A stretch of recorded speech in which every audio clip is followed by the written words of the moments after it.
I am your host, John F. Thomas. I'm so glad to have you here. If you're tuning in, please feel free to hit that like button, hit the subscribe button, like and subscribe, John F. Thomas. That's where, have this said, whether that's on Facebook, whether that's on YouTube, you can find me on Instagram and Twitter at JT Slimcutter. So definitely hit that like button if for everybody that's tuning in and everything.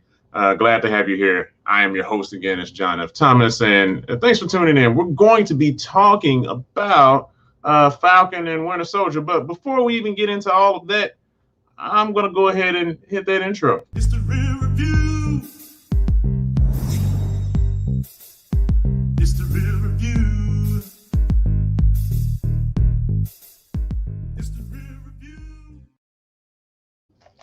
Hey, what's up? It's the Real Review. Welcome back. Welcome to the Real Review. I am your host, John F. Thomas, once more. And we're going to be talking about Falcon and Winter Soldier, episode 3 of that.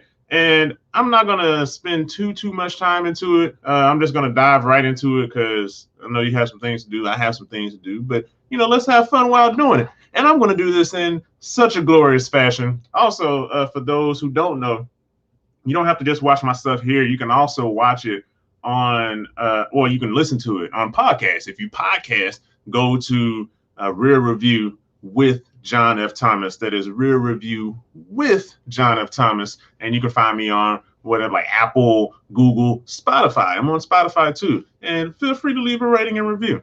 But anyway, let's get into the story of the Falcon and Winter Soldier, episode 3. So when we start out, New Cap is on a mission to find out where these super soldiers are, and he wants to stop them because they're terrorists and justice and all that good stuff.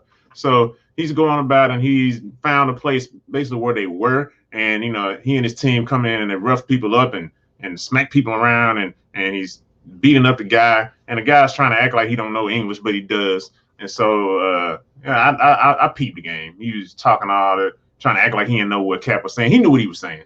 So basically, long story short, he was like, man, where's the girl? She's not here. She has to leave. And he was like, man, do you know who I am? And he roughed him up and he put him up against the wall. This new Cap, John Walker, Captain America. You know who I am? And the guy said, yeah. Basically, he was like, I ain't scared. And he spit in his face. And I was like, dang, that's disrespectful.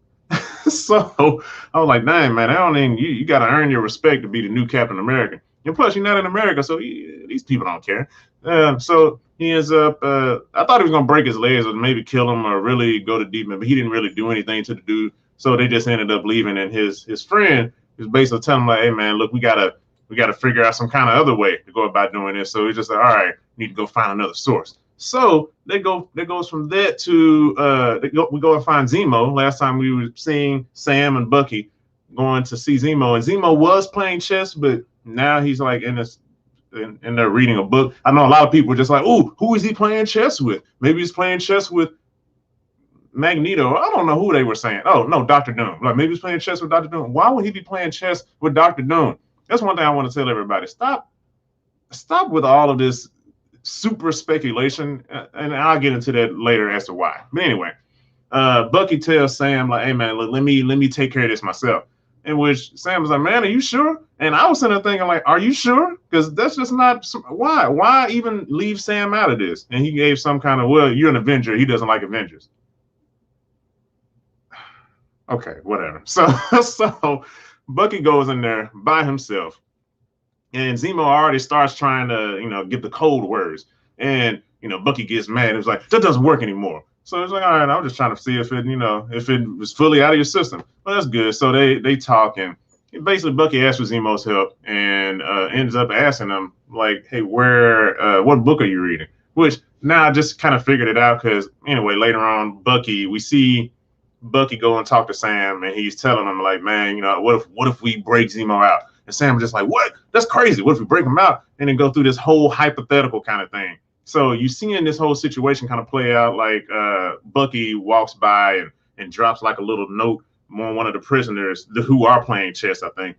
And the dude opens up the note and it says, the other guy's trying to kill you. Kill him first.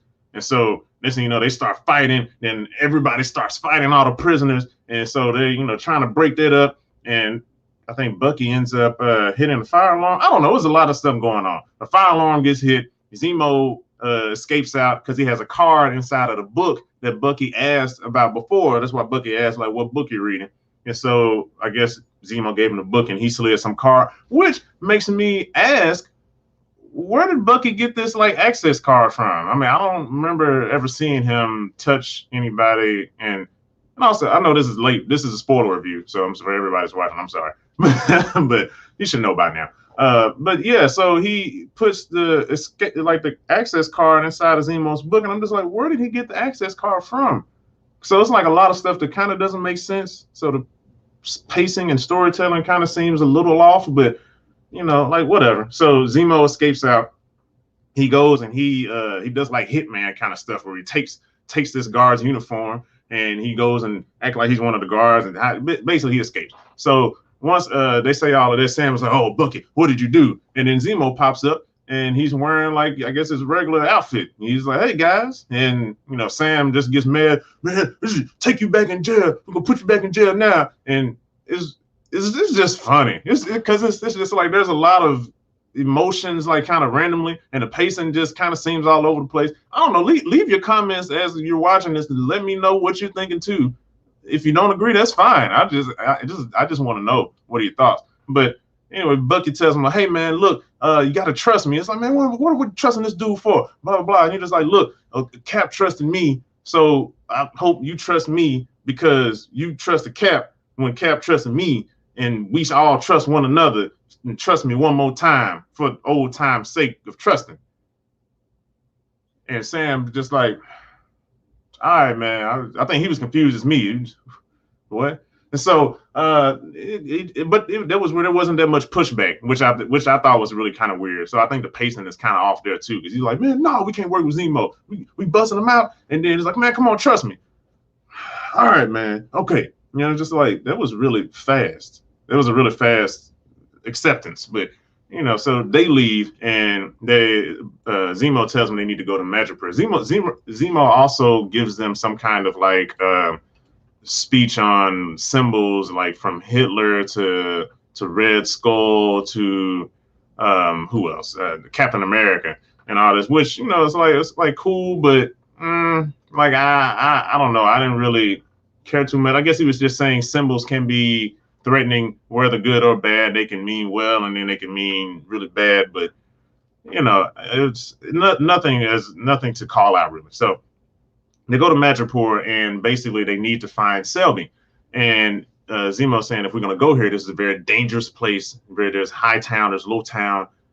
Both places are horrible, but high town is, I don't know. So he's like, okay, Sam, you need to take on a different kind of identity, because you can't go into Sam. So he tells him, okay, you're going to be Smiling Tiger, whoever this is, some African dude. And so he's just like, all right, cool. So he becomes Smiling Tiger, and he as they're walking into the city. So this is another weird thing for me. They're walking into Madripoor, I guess, and they're on the bridge, and they're dressed up, and they're walking into Madripoor, and I guess they have like some kind of, I think it's just a scene to make them look cool. I think that's what it was. But it didn't make sense, because as they were walking into the city and had this really cool, you know, you get to see their outfits, what they're dressed up as. So Sam is like this, I guess, African warlord, a Smiling Tiger, and Zemo is Zemo, and Bucky has to assume Winter Soldier. And they're walking in, they got their outfits, and they're looking cool, walking on the bridge. And I was kind of wondering, why are they walking on the bridge? And like, there's no traffic. And so and they finally getting closer to the city limits or whatever, a car pulls up and picks them up. So I'm just like, well, why didn't they just drive there in the first place? Why were they walking on a bridge into the city? Like, I don't get that. Why didn't they just drive into? But I don't know. Whatever. So the pacing seemed weird there. They go into the city, and they end up meeting Selby. Or they're trying to get to meet Selby, and you know, a lot of people don't want them there. They don't want Zemo there. I guess Power Broker doesn't like Zemo that much, so people are trying to beat them up. And Winter Soldier is protecting them. And then for some reason, Sam ends up eating like his favorite drink, and because Zemo told him like, gotta stay in character. just whatever happens in there, you can't, you have to, you blend in with the evil crowd. So you're like, yeah, the usual. And he takes a snake, cuts it open, take out something of the snake and put it in a drink and gives it to Sam. And Sam's just like, oh, snap. It was supposed to be a funny scene, but it wasn't. So that's the weird thing for me that I'll just addressing that. I think is really odd that they're trying to establish, I guess, like this buddy cop kind of thing with Sam and Bucky, and Sam is supposed to be the comedic relief, but a lot of the things that pop up as a comedic relief, it doesn't work. Because I also, when they're getting on the plane earlier with Zemo, now that I'm thinking about it, Zemo says something in Russian to his basically his butler, oh, welcome, sir, whatever. And Zemo says something in Russian to him as they go on. And I think Sam, I guess, supposedly kind of jokes around it, and just gets on the plane. But it didn't have that kick. Now, if like Chris Tucker did it, it would have been hilarious. If Eddie Murphy did it, it would have been hilarious. But they're trying to make Anthony Mackie be this comedy person, and it's not working. Like he's not really a comedic guy. He's not funny. Like, I don't go to the movies to see Anthony Mackie be funny because he's not really that funny kind of dude. But I mean, it is what it is, I guess. So like these little comedic elements, they're interesting, but they're not entirely funny. So he finished drinking the snake's gallbladder or whatever he drinks, and they finally get access to Selby. So Selby is talking with him. Selby's not giving away any information without getting something in return. So Zemo offers Bucky. And so she ends up giving him a name of who manufactured the super soldier serum, and which, is cool. It's like, all right, that's great. And Zemo wants to hear more. It's like, okay, where do I find this guy? She's like, oh, you gotta give me more than that or whatever. Next thing you know, Sam's phone goes off. It just starts vibrating. It doesn't chime. So I guess I'll give him that. But it vibrates really loud enough to where everybody can hear it. Why this is even in here, why that happened, I don't know. Like, this is the second time I've seen this happen as recent, because I think Queen Latifah shows Equalizer. She had something like, there was the first episode, her phone went off when she was trying to sneak in, be quiet, and do sneaky stuff. Like, she took a picture and like really loud to where it alerted the system, hey, somebody's there and whatever. And in the same sense as this, is if you're infiltrating, you're in the enemy's den, why is your phone on? Or just put it on silent. Put it on silent. You can check it from time to time, but it's vibrating. And this is the even worse thing. While it's vibrating, Sam is just like, just looking at his phone and just kind of like looks at Selby and I mean, I'm kind of over exaggerating, but not really. So it was just kind of like, dude, like, what are you? There was enough time, because I went back and looked at it before I did this stream, and he had time to decline the call real quick, just decline it, because she was just like, answer it. And I'm just like, oh man. So he tried to answer it and be all yeah, who is it? And it was his sister talking to him. He's like, hey, don't you talk to me like that, and blah, blah, blah, blah, blah. Long story short, she ends up saying his name. All right, Sam, whatever, something Sam. And she was like, who's Sam? So the cover's blown because that's stupid inclusion of writing. I mean, I get it, but it was just dumb. The way it was executed was really dumb. So anyway, Selby ends up getting killed by an unknown assailant. None of them in there did it. So they're like, oh, let's get out of here. Let's run. Everybody in there or around a certain area is like, hey, these guys killed Selby, bounty on their heads, kill them. So they're trying to run for their lives. People are trying to get them. They almost get into a pickle when they're trying to escape. But then an unknown assailant again saves them. It's like, who is this person? And this person ends up being it ends up being Sharon Carter. If y'all remember her from Civil War, I guess. I think this is whatever the other Carter, her granddaughter or something like that, who Cap could have had an interest in, but I guess not really. But anyway, so she shows up and she is the person that saves him. and she wants to take out Zemo, but they're just like, no, we need Zemo. And so she's just like, okay, all right, well, come here where it's safe. And again, this is just kind of like that whole thing where it's just like, there's not much, there's initial resistance, but then there's the quick give in. So, the quick acceptance where it's just like, I don't like this. Well, we have to do it. Okay. And it's just like, that doesn't make sense. It's not realistic. So the pacing seems rushed again right there. Anyway, they go to her spot, and I guess she's living as a criminal underground.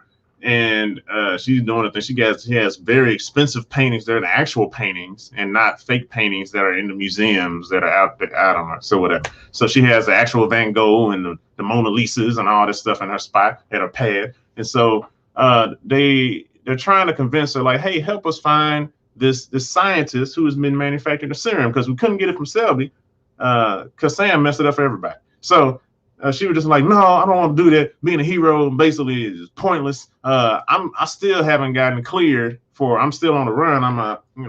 After Civil War, after I helped steal Cap's shield and give it to Cap and give it to y'all and find Zemo and all this other stuff or whatever she did. She still hasn't been cleared. Sam has been cleared and Bucky's been cleared, but not her, which doesn't make sense. So I'm trying to figure all this stuff out. Like, how's everybody else cleared except for her? It's because she's a woman, isn't it? Yeah, they just hate women. I don't know. This is stupid. No, this doesn't make sense. But anyway, I digress. So Sam was just like, hey, look, we really need your help. And he was like, I'll clear your name. She was like, how can you clear my name? Sam, you ain't even Captain America. Like, how can you clear my name? He was just kind of like, yeah, you're right. And then they thought for a second, and he was just like, okay, look, you help us, and I'll clear your name, I promise. So she looks at him, okay. And it's just like, what? She had this entire thing where she was just like, I don't want to help. The government don't care about me. I don't even believe you. And it made sense to her, like, Sam, you can't do anything. Who are you? It's like you can't even get a bank loan. They won't even give you that. How are you going to clear my name? You can't even get a bank loan for your family business. How does this make sense? It doesn't make sense. So regardless, she agrees. And that seems off too. The pacing, the realism of it isn't making sense at all. But they end up finding out she has a party. And I guess she has a lot of the people in the know at the party. So they partying it up at her place. And she gets the information. She's like, all right, let's go. But remember, these people trying to kill you. So, I'm going to have to figure out how to protect you until then.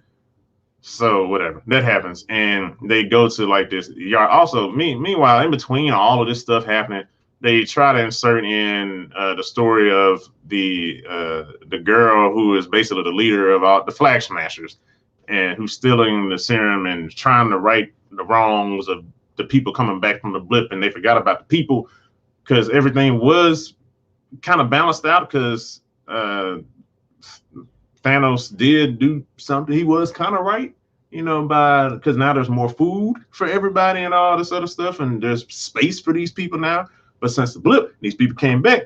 Now they've been offset again, and they're it's power grab basically, and they're trying to establish that power again and keep the people oppressed. So I guess that's what she's trying to free these people from oppression, but she's kind of doing it in a rebellious way. And then she's like killing people in order to show them that she means business. I don't know. She knows Power Broker is coming after the person who is over Selby. And Power Broker is a very strong person in Madripoor.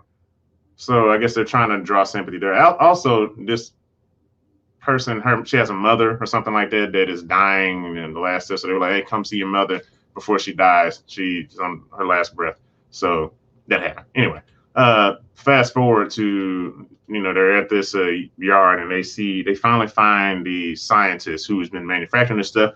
And they go and they threaten him like, hey, who told you to do this? And why are you doing this? And all this other stuff. He's like, I'm not telling you anything. And these are very threatening people here. So Winter Soldier comes up and points a gun to his chin. And he's just like, I don't care. And so Winter Soldier's like, all right. And he shoots beside his ear, right behind him. He's like, all right, I'll tell you everything. And it's just like, what? Like, how does it even make? Okay, you're in one of the most dangerous, I guess, cities in the world.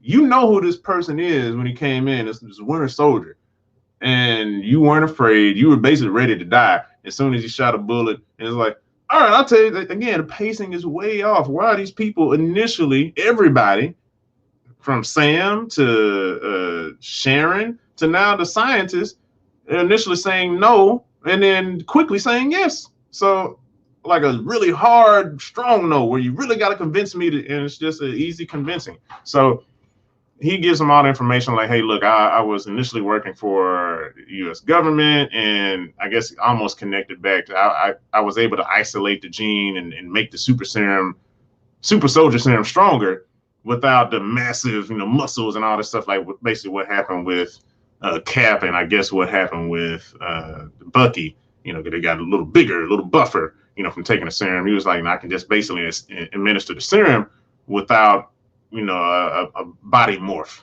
So that's why all these other people who look, that's why the girl who I just showed you, why she looked innocent, but she's actually really strong because of the serum, the new enhanced improved serum. So as he's saying all of this, Zemo finds a gun in the lab and shoots him in the head. So all this time, Sharon is outside trying to stop all the assassins trying to come in and take out Bucky and Sam and Zemo. So there's a lot of action, and she's kicking butt. I'll give her that. She's kicking ass and taking names. So I mean, it's very, very good fight scenes. She's trying to tell them. She tells them I don't know how many times, guys, hurry up, and they're just, even while she's saying all this, they're just kind of still taking their time. So there was pacing is still off there. Anyway, Zemo kills the guy, scientist. What did you do? And next thing you know, this whole place blows up because I guess somebody shoots a missile and tries to kill him. And they've lost Zemo, but they found Sharon, and they're trying to figure the way out of all of this mess. And it's a whole thing. And next thing you know, while they were pinned down and trying to get out, Zemo finds his mask, because he did show that he took his mask with him when he escaped, or he found a mask somewhere. I don't know. And he decides I thought Zemo just left because he was just like, screw it, I'm out of here. This is my freedom, because I thought this was like his evil turn. Like, I killed a scientist because I'm the one behind the scenes, but that wasn't the case, or at least not yet. I don't know. It started getting really confusing. But Zemo shows up and he blows like a tanker or something up to get everybody away from Sam, Bucky, and Sharon. And so he pulls up in a car like, hey guys, let's get out of here. And he takes the mask off. So, and also this is odd because I'm trying to figure out, why is he wearing the mask in this when he never wore the mask in Civil War? And Zemo was basically known for wearing this mask, a purple mask. He never wore the mask. All of a sudden he wants to wear the mask now, but only for that moment, to take it off and just like, hey, all right, we ready to go to the next lead or whatever. And it's just kind of like, huh? Anyway, they split from there to where, I mean, basically Sam is just like, hey, you try that stuff again, it's gonna be some problems. And then Sharon goes about her own way, I guess goes back home, and she was like, she needs to talk to somebody at this point. Maybe it's the power broker, I don't know. And so now it's Bucky, Sam, and Zemo going to the next lead. We cut back to Captain New Cap, and he at the prison where Zemo broke out, and then basically piece everything together. Like, oh, so it must have been Bucky. Which I was sitting there thinking, anyway, dude, it was the same day you showed up, you broke Zemo out. Why don't you think that anybody would be able to connect those two together? You were manipulated by this man. You didn't even wait a week. You didn't even wait a week, because I said this as soon as I saw it. I was like, wait, how does it make sense? And I was sitting there thinking, like, Bucky gonna go to jail because you already messed up. You missed your therapy session. You got arrested. This time you broke Zemo out, so you're really going to jail now. Like, your pardon that you had, it's gone. It's gone. I don't even know how you can explain it, because Sam can't even get a bank loan, so Sam can't defend you. I mean, he can say something, but they ain't finna take his word too much. It's just like, yeah, whatever. Anyway, you ain't even want to be Captain America guy. So they don't care. I don't know. So this is just really interesting, all this stuff. So basically, the new Cap, John Walker's basically like, okay, we need to play outside the rules. He might be starting to get dangerous now. I don't know. we'll see. We'll see. It's I guess they only have 3 more episodes, so I guess everything's gonna start to build. Also, Zemo, before Zemo leaves with Sam and Bucky, he was just like he wants to find a girl. I was like, yeah, I guess they're going after the super soldiers now. So he's like, I want to find a girl, and because I'm going to end this myself. And it was like, ooh, I like that's kind of ominous. What is he going to? Because he killed the scientist, and Sam hears this, and nobody says anything. Like, hey man, look, we can't kill the girl, but he's probably going to kill the girl and all of her helpers, all the other super soldier people. Or does Zemo have something more in mind? I don't know. So we'll see. But all of that being said, it goes from there to they go to the next location. They arrive at the location, and Bucky is acting kind of weird. He's just like, hey, man, I'm going to go for a walk. I'll be right back. Oh, okay. And Sam just accepts it. Bucky saying all of this. Sam just like, all right, we'll see you later. And it was like, what? No, because he asked me, he was like, man, you all right? Yeah, I'm good. It's all right, we'll see you later. So it was just like, all right, whatever. So Bucky ends up picking up a little ball, like a little tracking device, and he's just like, okay, all right, cool. So he walks away, and he goes and finds around a corner because it looked like he was looking at a car, but he wasn't. I don't know, but he finds another tracking device, and then he goes in the alley and he starts talking. Seems like he's talking to somebody. Nobody shows up, or they don't want to show up. And next thing you know, dun dun dun dun dun dun. Dora Milaje shows up, and they were just like, we're here for. Well, it's only one person. She was like, we're here for Zemo. And it's like, oh, in credits. There's no after credits. Really, there probably should have been after credit, but there's not. So with all of that being said, it's interesting. It's interesting. Episode 3, I will say that. So let's go straight into what I thought, acting and casting. Acting and casting, I thought it was fine. There was nothing brilliant about this, but I also don't blame the actors for that. I blame the pacing and the story and all of that. They can only do so much. Also, I blame the director because in one scene where Sam was caught because his phone vibrated, that didn't make sense to me. I mean, I get it, and it's an old tired trope that they need to start becoming at least a little bit more intelligent with the writing of that and implementation of that, because that didn't make sense. Who is he awaiting a call from that would have been that important for you to have your phone on vibrate, But I don't know. They didn't establish none of that. But anyway, I'm not going to waste too much time into that. Everybody did a fine job, but I think it's more so of the direction and the pacing of their action. So it's probably more so of the story. But regardless, I give it like 2.5 reels. It's all right. Everybody did okay. It wasn't bad, but it wasn't great.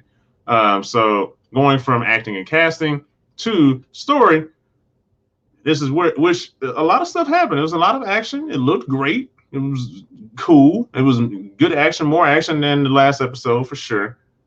Pacing really made this stuff like I should really care about this, about what's going on more than I do. Like stuff that matters, they don't leave enough time. They don't give it enough time. And the things that don't matter, they give it too much time to where it's just like, well, I don't care about this. You introduce that other part. That's important, but you want me to focus in on this, and I don't care about that. So it, like that really adds nothing to the story outside of, like when I was saying in episode 2, when you introduce Isaiah, Black Captain America, that's extremely important. They didn't have enough time to breathe, so, and we don't know how Sam really, really, really feels, how that affects him and stuff like that. He's mad about it, yeah, but how does it make him feel as a black man, as a soldier, as as an American, as this is so many different things. It's so deeply layered that we have to peel back those onions, and this isn't giving it enough space to breathe in that sense. So I feel like a lot of this stuff is just being rushed. Like a lot of it, like starting with episode 2. Episode 1 started off great, but episode 2 starting to be rushed. Episode 3 really rushed because the pacing is off, because it's introducing so many different things, and it could be a lot better. And I think just the story and the writing is fine, and they need to figure out what Sam is, because there's sometimes where he's supposed to be comic relief, but then there's other times where he's just kind of like, I'm serious, like Bucky. And it's just like, well, no, there's only one. you both can't be grumpy. You can't be too. I mean, you can, but it's not that interesting. Either one is the lighthearted, quippy guy, and the other is the serious guy. So which is it? Which do they want him to be? So it seems like they still can't figure out where they're trying to pin where Sam is, what his personality is. Sometimes he's grumpy at Bucky for no, or I don't know. It's just weird. They need to really figure out what Sam is before they really continue on further with him. Because like really hone in his character. Who is he? Because I get who Bucky is. Bucky's grumpy. Bucky doesn't really want to be bothered with people. Bucky just wants to move on with life. Sam, sometimes he's funny, sometimes he's grumpy, sometimes like, what is he? I don't know. I mean, not saying that he needs to be this one thing. He can be a whole lot of things, but it's better to just establish who he is in connection, because you already have this really, really grumpy guy. Like make Sam be more open, more kind of lighthearted. Maybe have him try to connect with Bucky more. That would make more sense to me. But I don't know. Like try to connect with Bucky and fail, but keep trying. To when he's slowly wearing Bucky down. That would be a lot more interesting to me. But anyway, so for the story was good, but I said that like the pacing is off. And they really suffered because of this. So I give it 2.5 reels. 2.5 reels for this story. And going into budgeting and marketing, as usual, it does a really good job. The visuals are really great. Scenery, set pieces, all of this stuff, they did a really great job. It looked good. Word of mouth has gone down, though. So a lot of people aren't talking about this nowhere near as much as they were talking about WandaVision, even though WandaVision didn't have nowhere near as much action as Falcon and Winter Soldier is. So in that sense, it's just kind of like, it's. I mean, but I still would give it a boost for the visuals, how it looked. It looks great, So I mean, it's still a kind of word of mouth, but no one's really talking about it that much. But with that being said, I give it like 3.5 reels, because visually it looked great. It looked really good. Good job. It looks like a movie still. So I mean, they'll probably still get good points for that. But I think the interest is starting to die down because of the story, and not even acting is fine, but it's really the story and the pacing of the story. They need to work on that. So I give that 3.5 reels. So total overall, what I would give Falcon and Winter Soldier, I need a drum roll. So Monkey, drum roll, please.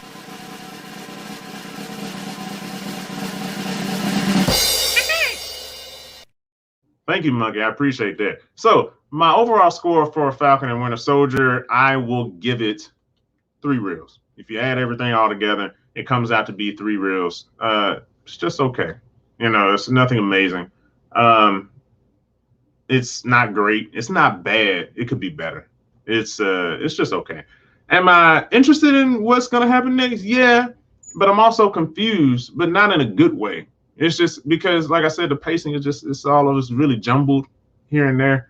I mean, I understand what's going on, but I'm also trying to figure out why are there certain things. Why should I care about this? There should be a little bit more explanation in these parts to set up some of these other scenes and vice versa. But it just seems like they're just trying to hurry up and rush and get the story out, and just to get to the point instead of like really fleshing this thing out. And this is a TV series. Like you have time to flesh it out. This isn't a movie where you have to like rush it. This is a TV series. Like you can take your time with it. But it's just really weird. But anyway, with all of that being said, I appreciate all y'all for tuning in. If you can, please feel free to contribute. If you appreciate what I'm doing, you can request a review, or you can just contribute. You don't even have to request anything. You can contribute $1 if you want. Hey man, I appreciate what you're doing. You're doing a great job. So you can go to anchor.fm/real-review/support. Again, that's anchor.fm/real-review/support. You can also, if you want to actually request something, you can give $1 and I'll review your favorite show upon request. Give $5, I'll review a movie upon request. Give $10, I'll review an entire season upon request. Just let me know what you like. Again, go to anchor.fm/real-review/support, and we'll be able to get on that and do that for you. I'm your host, John F. Thomas. Again, if you can watch this here, just go to John F. Thomas on Facebook or go to John F. Thomas on YouTube, and you can find all my rear review episodes, or you can listen to the podcast. If you're driving, if you're constantly on the go, or you're working out and you want to hear what I have to say about these, then go to your podcast, go to Apple, go to Google, go to Spotify, and type in Real Review with John F. Thomas. Again, it's Real Review with John F. Thomas. It's going to look like this logo right up here.